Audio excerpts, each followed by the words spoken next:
గుంటనక్క వేషాలు వేస్తున్న చైనా ఓవైపు, కడుపు మంట చూపిస్తున్న పాకిస్తాన్ మరోవైపు రెండు దేశాల దగుల్బాజీ నాటకాలకు చెక్ పెట్టేలా రక్షణ రంగ బలోపేతంపై భారత్ దృష్టి సారించింది. త్రివిధ దళాలను సూపర్ స్ట్రాంగ్ చేస్తోంది. ఇండియన్ నేవీ మునుపెన్నడూ లేనంత బలంగా తయారవుతోంది. హాని చేయాలనుకోవడం కాదు, ఆ ఆలోచన రావాలన్నా శత్రు దేశాల వెన్నులో వణుకు పుట్టేలా నేవీని అడ్వాన్స్డ్గా మార్చేస్తోంది భారత్. మన నావికాదళం ప్రత్యేకతలు ఏంటి? మన సామర్థ్యం ఎంత?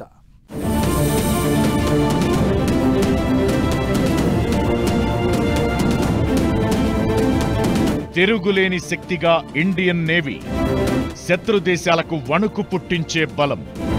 ఇండియన్ నేవీ సామర్థ్యం ఎంత? చైనా పాకిస్తాన్కు ఇక చుక్కలేనా? తోక జాడించాలంటే వణకాల్సిందేనా? త్యాగానికి తెగువకు సాక్ష్యం ఇండియన్ నేవీ. ప్రపంచంలోనే అత్యంత శక్తివంతమైన 10 నేవీల్లో భారత నౌకాదళం 7వ స్థానంలో ఉంది. అణుయుద్ధాన్ని నివారించడం, సముద్ర రక్షణ, యుద్ధ సమయంలో సముద్ర సరిహద్దులను కాపాడడం నేవీ ప్రధాన బాధ్యత. భారత్కు పొడవైన తీర ప్రాంతం ఉంది. ఈ ఏరియాను రక్షించుకోవడంలో, సముద్ర ప్రాంతంలో శాంతిని కాపాడడంలోనూ, సముద్ర మార్గాలను పర్యవేక్షించి వాణిజ్య మార్గాలకి భద్రత కల్పించడంలోనూ, ప్రకృతి పరంగా సంభవించే విపత్తుల సమయంలో సహాయం అందించడంలోనూ భారత నౌకాదళం కీలక పాత్ర పోషిస్తోంది. వృద్ధి రేటులో అగ్రరాజ్యాలను మించి దూసుకెళ్తున్న భారత్ రక్షణ వ్యవస్థను పటిష్టం చేసుకుంటోంది. త్రివిధ దళాలను ప్రపంచంలోని అత్యుత్తమ డిఫెన్స్ ఫోర్సెస్ కు దీటుగా తయారు చేయాలని ప్రయత్నిస్తోంది. భారత భౌగోళిక సరిహద్దుల్లో కవ్వింపు చర్యలతో దూకుడు ప్రదర్శిస్తున్న చైనా సముద్ర జలాల్లోనూ ఇదే వైఖరిని ప్రదర్శిస్తోంది. దీంతో 90,000 కోట్లతో నావికా దళాన్ని మరింత బలోపేతం చేసేందుకు సర్కార్ నడుం బిగించింది. చిల్లర వేషాలు వేస్తే తాట తీస్తాం అన్నట్లుగా చైనాతో పాటు పాకిస్తాన్ కూడా ఇండియన్ నేవీ వార్నింగ్ ఇస్తోంది. డిస్ట్రాయర్స్ అన్నవి ఏంటంటే కొన్ని కంట్రీస్లో ఎయిర్ క్రాఫ్ట్ క్యారియర్ లేనప్పుడు డిస్ట్రాయర్ ఫ్లీట్కి మెయిన్ సెంటర్ అవుతుంది. దాని చుట్టూరు మిగతా అనుబంధ షిప్స్ ఉంటాయి. ఇటువంటి డిస్ట్రాయర్స్ మనం సొంతానికి కూడా తయారు చేసుకోగలిగే స్థితికి వచ్చాం. భారత నౌకాదళం దగ్గర 2 శక్తివంతమైన ఎయిర్ క్రాఫ్ట్ క్యారియర్లు ఉన్నాయి. INS Vikramaditya, INS Vikrant. ఈ 2 కూడా భారత నౌకాదళానికి వెన్నెముక లాంటివి. అండమాన్ నికోబార్, పశ్చిమ బెంగాల్, ఏపీ, గుజరాత్, తమిళనాడు, కేరళ, మహారాష్ట్రతో సహా 11 కంటే ఎక్కువ నావికా స్థావరాలు ఉన్నాయి. ఇవి ఆయుధాల సరఫరా, లాజిస్టిక్స్, వైమానిక కార్యక్రమాలకు ఉపయోగపడతాయి. ఇక 8 ట్యాంక్ ల్యాండింగ్ నౌకలు, 12 విధ్వంస నౌకలు, 12 ఫ్రిగేట్లు, 16 జలాంతర్గాములు, 22 కార్వెట్లు, 10 పెద్ద పెట్రోలింగ్ నౌకలు భారత నావికాదళంలో ఉన్నాయి. ఇక చిన్న పెద్ద యుద్ధ నౌకలు కలిపి 294 వరకు ఉన్నాయి. 5 ఫ్లీట్ ట్యాంకర్లు, చిన్న పెట్రోలియం బోట్లు, సహాయక నౌకలు సముద్రంలో ఎలాంటి సవాళ్లను ఎదుర్కొనేందుకైనా సిద్ధంగా ఉన్నాయి. ఇక అణు మిస్సైల్ జలాంతర్గాములు ఐఎన్ఎస్ అరిహంత్, ఐఎన్ఎస్ అరికాత్ నేవీకి ప్రధాన బలంగా నిలుస్తున్నాయి. సరిహద్దులను రక్షించడమే కాదు, ప్రకృతి వైపరీత్యాల సమయంలో కూడా నేవీ సహాయం అందిస్తుంది. ఇండియన్ నేవీ రోజురోజుకు బలోపేతమవుతోంది. జనవరి 15న దేశీయంగా నిర్మించిన 2 యుద్ధ నౌకలతో పాటు డీజిల్ ఎలక్ట్రిక్ జలాంతర్గామి చేరబోతోంది. ఇది ఇండియన్ నేవీ పోరాట సామర్థ్యాన్ని మరింత పెంచడం ఖాయం. Guided missile destroyer Surat, stealth frigate నీలగిరితో పాటు జలాంతర్గామి వాక్షీర్ నేవీలో చేరబోతున్నాయి. ఇందులో కొత్త ఆయుధాలు, సెన్సార్లు ఉన్నాయి.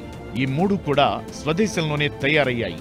నేవీ ఎదుర్కొంటున్న చాలా సమస్యలకు ఇవి పరిష్కారం చూపించడం ఖాయం. ఈ 3 చేరితే భారత నౌకాదళం పోరాట సామర్థ్యం గణనీయంగా పెరుగుతుంది.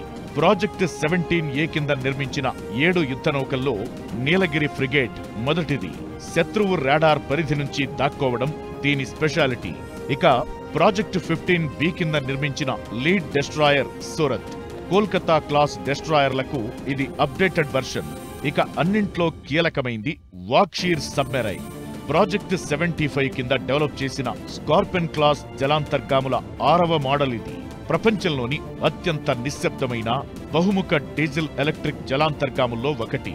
Anti surface warfare, anti submarine warfare, intelligence సేకరణతో పాటు నిఘా, ప్రత్యేక కార్యకలాపాలతో చాలా మిషన్లను నిర్వహిస్తుంది. రోజురోజుకు సూపర్ స్ట్రాంగ్ గా మారుతూ శత్రువుకు నిద్ర లేకుండా చేస్తోంది ఇండియన్ నేవీ.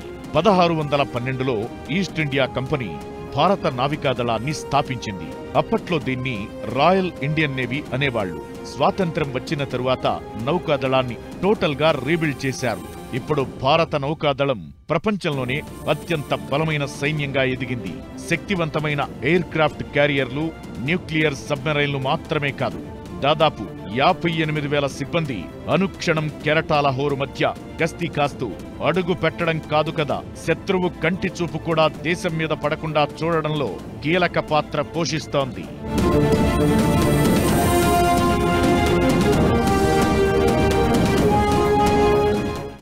ఇప్పటి వరకు ఒక లెక్క, ఇకపై మరో లెక్క. మన సముద్ర జలాల్లో స్పూన్ నీళ్లను కూడా తాకలేరు. ఆ రేంజ్లో స్ట్రాంగ్ అవుతోంది ఇండియన్ నేవీ. దేశీయంగానూ యుద్ధ నౌకలు వేగంగా నిర్మిస్తున్నారు. శత్రువు ఊహకు కూడా అందని స్థాయిలో ఆలోచిస్తే చెమట్లు పట్టే లెవెల్లో నావికాదళం సూపర్ స్ట్రాంగ్గా మారుతోంది. మన నేవీలో త్వరలో చేరబోయేవి ఏంటి, వాటి ప్రత్యేకతలేంటి? Watch this.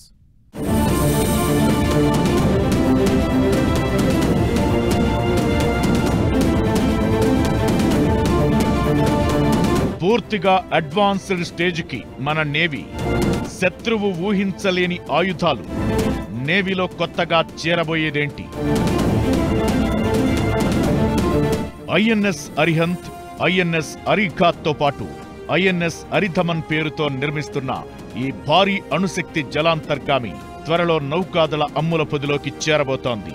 ప్రస్తుతం దీనికి సముద్ర పరీక్షలను నిర్వహిస్తున్నారు. ఐఎన్ఎస్ అరిహంత్, ఐఎన్ఎస్ అరిఘాత్తో కంపేర్ చేస్తే ఇది మరింత పెద్దది. ఐఎన్ఎస్ అరిధమన్తో పాటు మరో అణు జలాంతర్గామిని కూడా నిర్మిస్తున్నట్టు తెలుస్తోంది. 125 మీటర్ల పొడవు, 7,000 టన్నుల డిస్ప్లేస్మెంట్ బరువుతో దీన్ని తయారు చేస్తున్నారు. వీటిలో గత 2 సబ్మెరైన్ల కంటే ఎక్కువగా K4 క్షిపణులను తీసుకెళ్లవచ్చు. 1990లో రహస్యంగా ప్రారంభించిన అడ్వాన్స్డ్ టెక్నాలజీ వెజల్ ప్రాజెక్టులో భాగంగా ఈ 4 జలాంతర్గాములను నిర్మించారు. ఐఎన్ఎస్ అరిధమన్ను తొలిదశ నిర్మాణం తరువాత 2017 నవంబర్ 19న జలప్రవేశం చేయించారు. ఆ తరువాత అంతర్గత విభాగాల పరికరాల బిగింపు, ఆధునిక సాంకేతిక పరిజ్ఞానంతో రాడార్ వ్యవస్థ, ఆయుధ సంపత్తిని యాడ్ చేశారు. మనకి వేరే సీస్లో అంటే అట్లాంటిక్ ఓషన్ కానీ పసిఫిక్ ఓషన్ కానీ ఆపరేట్ చేయగలిగే కెపాసిటీ లేదు.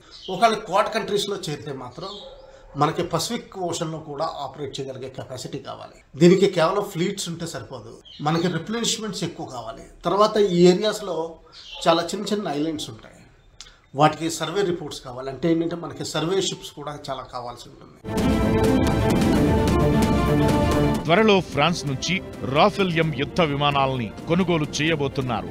వీటిని ఐఎన్ఎస్ విక్రాంత్లో మోహరిస్తారు. 3 స్కార్పిన్ జలాంతర్గాములు కూడా త్వరలో భారత నౌకాదళం యొక్క శక్తిలో భాగం కానున్నాయి. 2036, 2037 నాటికి తొలి స్వదేశీ అణు జలాంతర్గామి సిద్ధమయ్యే ఛాన్స్ ఉంది. ఆ తరువాత మరో 2 ఏళ్లకు మరో జలాంతర్గామి సిద్ధమవుతుంది. ఈ న్యూక్లియర్ సబ్మెరైన్లు వైజాగ్లోనే తయారవుతున్నాయి. మొత్తం 6 అణు జలాంతర్గాములను సిద్ధం చేసుకోవాలని భారత్ టార్గెట్ గా పెట్టుకుంది.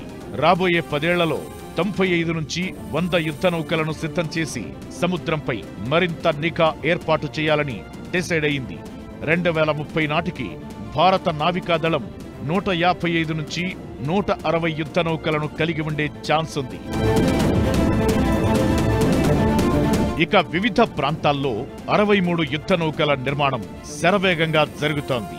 మరో 31 యుద్ధ నౌకలకు అనుమతులు మంజూరు కావాల్సి ఉంది. వీటికి తోడుగా కాలం చెల్లిన 60 చేతక్ హెలికాప్టర్లను తొలగించి వాటి స్థానంలో అధునాతన 60 UH మారిటైమ్ హెలికాప్టర్లను సమకూర్చేందుకు రెడీ అవుతోంది. శత్రువుల కన్నుగప్పి దూసుకెళ్లే 2 స్టెల్త్ ఫ్రిగేట్ యుద్ధ నౌకలను రష్యన్ షిప్ యార్డ్ లో నిర్మించగా వాటిలో ఒకటైన తుషీల్ త్వరలో నావికాదళంలో చేరనుంది. 2025 చివరికి మరో ఫ్రిగేట్ తమాల్ కూడా అందుబాటులోకి రానుంది. మొత్తంగా రానున్న ఏడాది కాలంలో నెలకొక యుద్ధ నౌక నావికాదళం అమ్ముల పొదిలో చేరే అవకాశాలు క్లియర్ గా కనిపిస్తున్నాయి. భారీగా బలాన్ని పెంచుకుంటున్న భారత్ శత్రు దేశాల గుండెల్లో రైళ్లు పరిగెట్టిస్తోంది. హిందూ మహాసముద్ర జలాల్లో చైనా ఓవర్ యాక్షన్ చేస్తున్న వేళ డ్రాగన్ కు వణుకు పుట్టేలా భారత్ సూపర్ స్ట్రాంగ్ గా అవతరిస్తోంది.